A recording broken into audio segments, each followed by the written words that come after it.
So the topic I'm going to go through with you today is on simultaneous equations. I'm going to be using the elimination method, so we're going to use algebra. And in order for us to do that, I just need you to understand the following. A number in front of the x or a number in front of the y, okay, so the number in front of them is called a coefficient. So if I've got, for example, a 5 in front of the x for 5x, 5 is the coefficient. If I've got a 3 in front of the y, therefore it is 3y. If I've got a minus 2 in front of a t, then the coefficient is negative 2.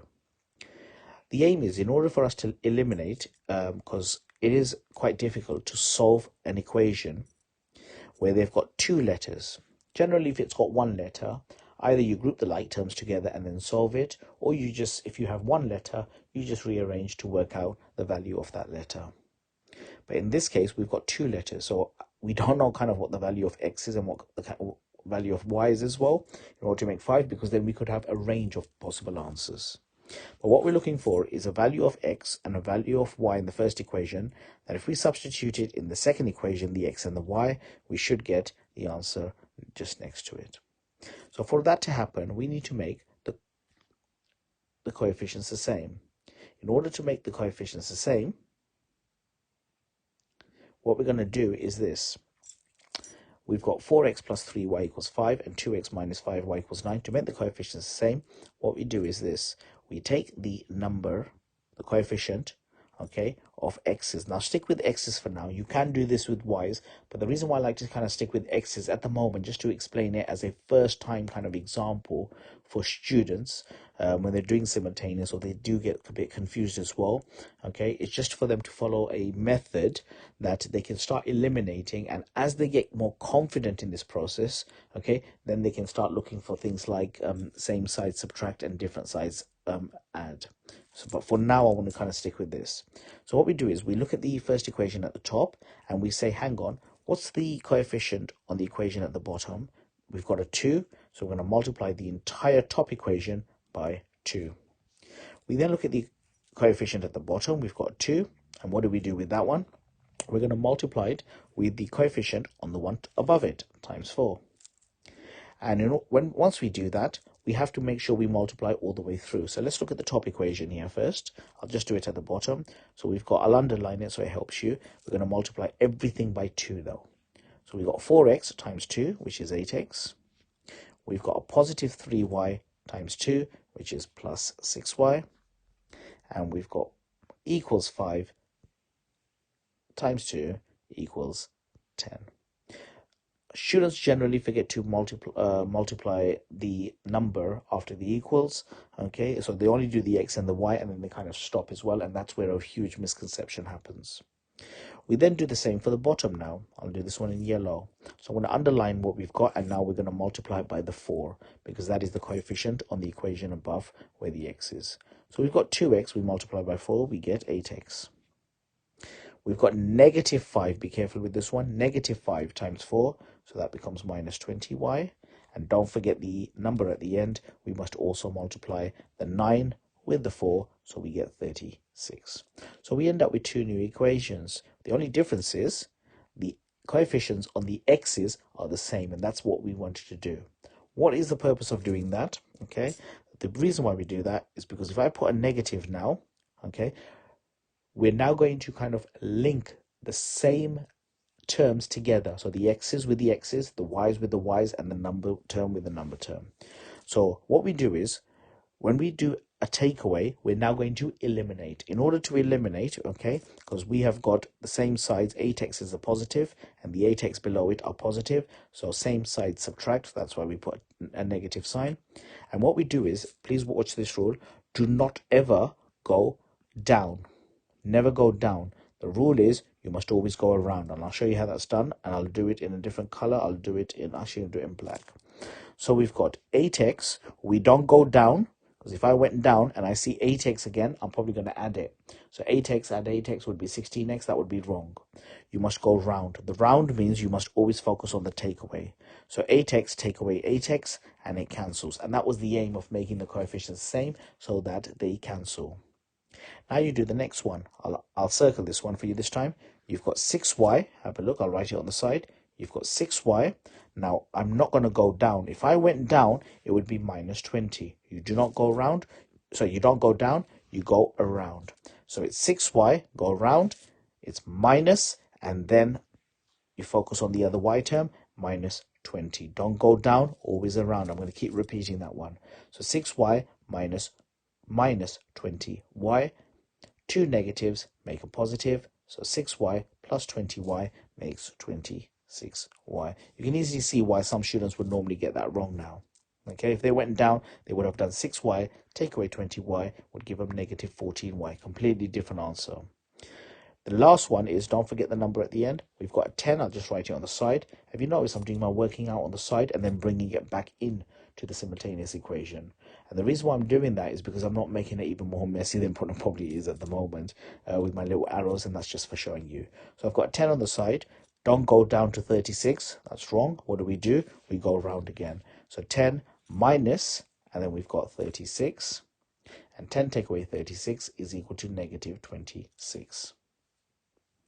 So therefore, we can work out the value of y by dividing. So y equals negative 26 divided by 26. Therefore, y is equal to negative 1. Now you've got the answer for one of them. Okay, one of our variables. In this case, the variable is y. Okay, so what we're going to do is, because y is equal to negative 1, I'll just do it down here. We pick one of the equations. You can either pick the one at the top or you can pick the one at the bottom. The one I'm going to go for is the one at the top. And the reason I'm going to go for the one at the top is because I enjoy playing around with mostly positive numbers rather than negative numbers. That way I'm more likely not going to probably make a mistake. So in order to do this, and you must follow this, do not start substituting straight away. Do not start solving straight away. The rule is that you write the equation you're going to pick out first. So 4x plus 3y equals 5. You then substitute the value of y is equal to 1 into the equation where y is therefore minus 1. So you end up with 4x plus 3, open bracket, the value of y is minus 1, close bracket, equals the 5. So everything else I've literally just kind of repeated, and I've just substituted the y with minus 1. I can solve this bit here quite easily. The 3 times minus 1, it's not 3 take away 1, it's 3 times minus 1. So therefore everything else stays the same. So 4x and then positive 3 times a negative 1 is negative 3 is equal to 5.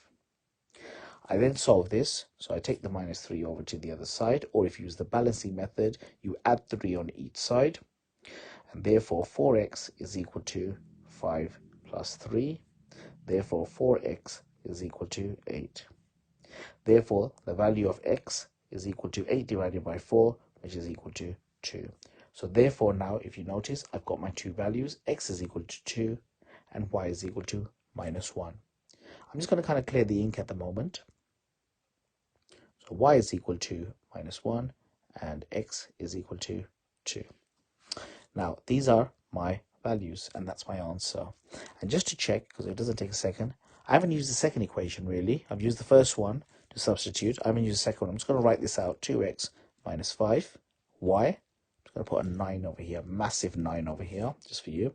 And what I'm going to do is I'm going to substitute the x value and the y value with what I've just got here. Okay, so therefore 2, open bracket, 2, minus 5, open bracket, minus 1. And therefore 2 times 2 is equal to 4. And negative 5 times negative 1, two negatives make a positive, so plus 5. And 4 plus 5 is equal to that 9, which is here. So I know by testing it with the other equation, I've got it correct. Here is another equation. What I would like, the simultaneous equation, what I would like you to do is pause the video, have a look at the example that I've set, try it with this next one, and what I'll do is then I'll put up the answers. So pause now.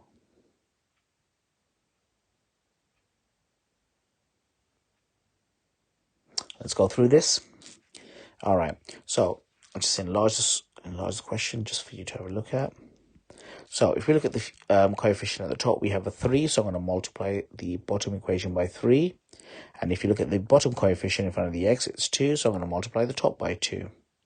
Okay, so if I multiply the top equation all by 2, remember everything by 2, including the number at the end, I should end up with 6x plus 10y equals 2. I then multiply the bottom equation by 3, so I end up with 6x minus, be careful with this, negative 3y times 3 is minus 9y, and that is equal to 7 times 3, which is equal to 21.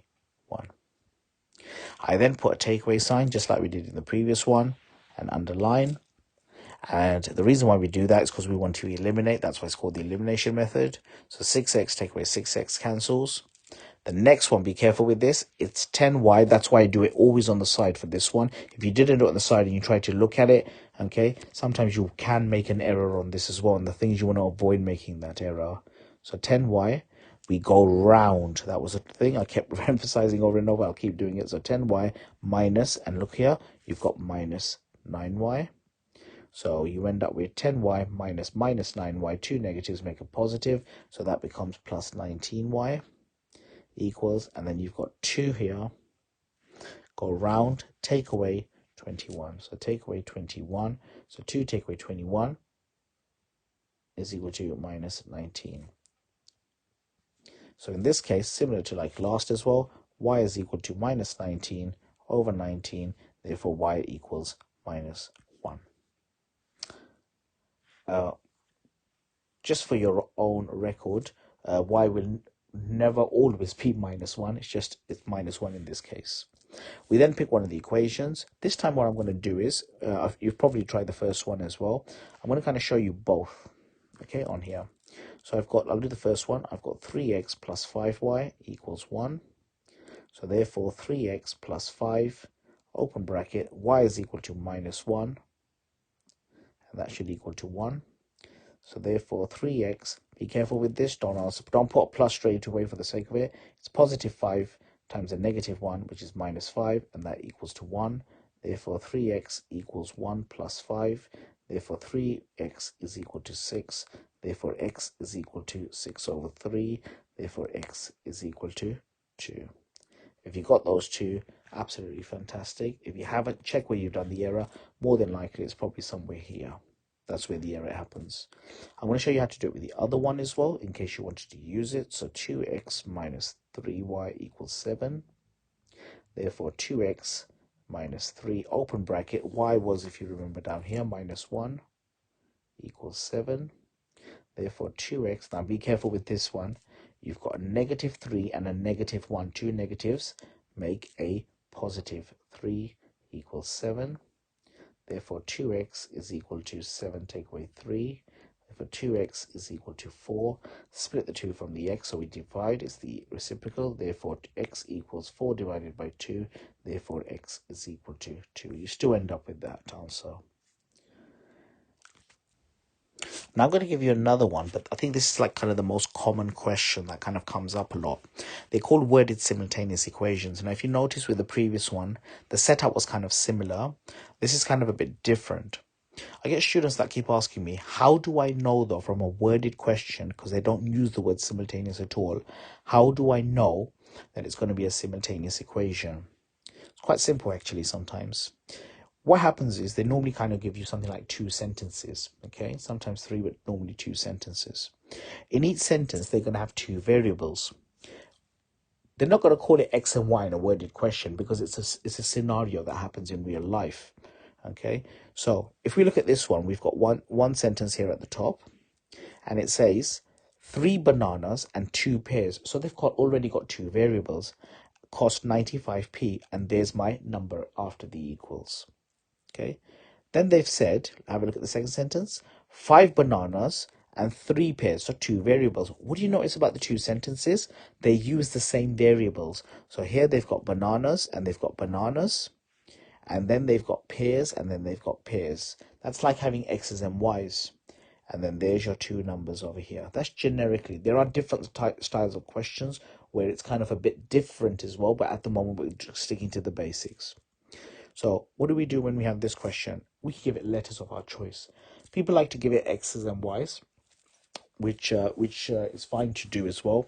Only problem sometimes if you're doing a worded question and you use x and y and then solve it, and say for example y is equal to 8 and x is equal to 3, they might ask you what is the cost of one apple and one banana.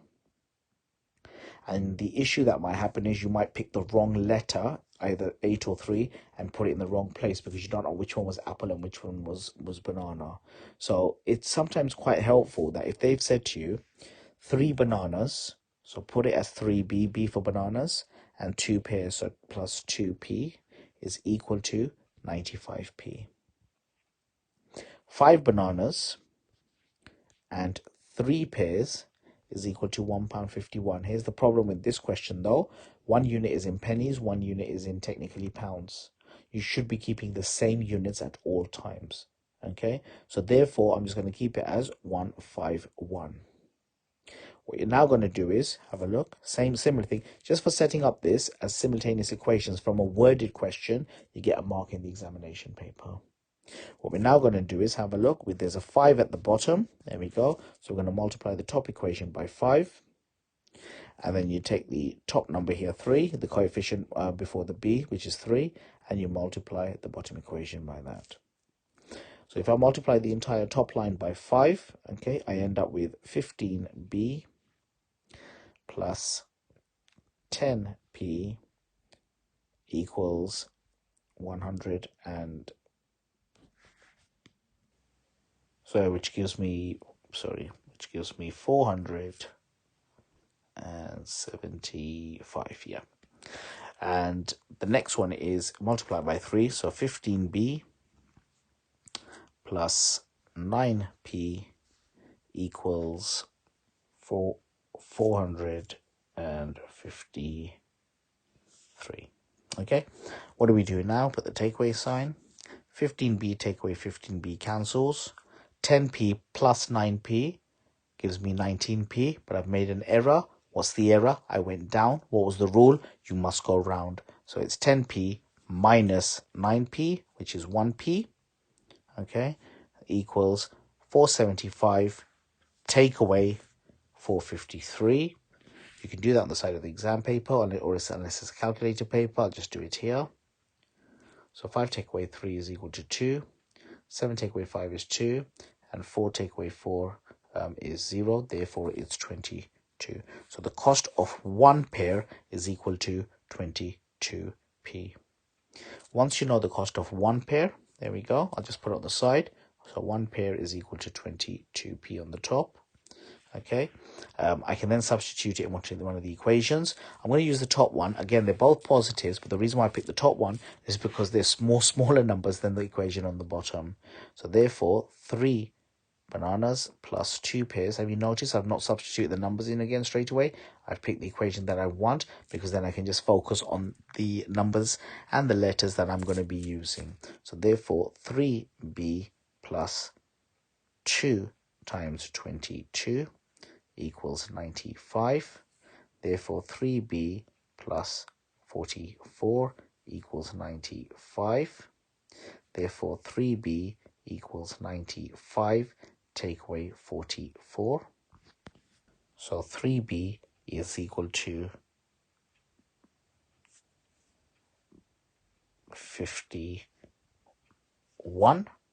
Therefore, b is equal to 51 divided by 3.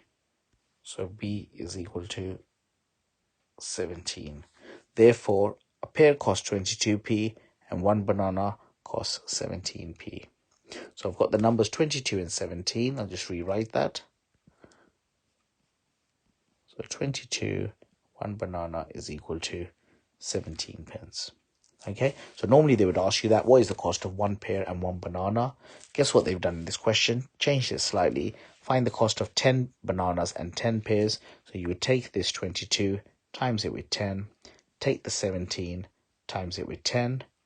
Okay, so 22 pence times 10 is 220 pence. 170 times 10 is 170 pence.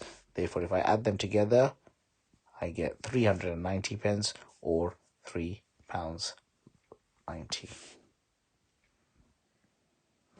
here are some simultaneous equations for you to try as well. Give it a go, and if you've got some solution or you've got the solutions for them, let's just call this one here question number 1, question number 2, and question number 3. You can write the solutions out in the comment box below, and so pause this, have a go at it as well, and it's just practice. Just keep practicing it. What you can do is also pause this one.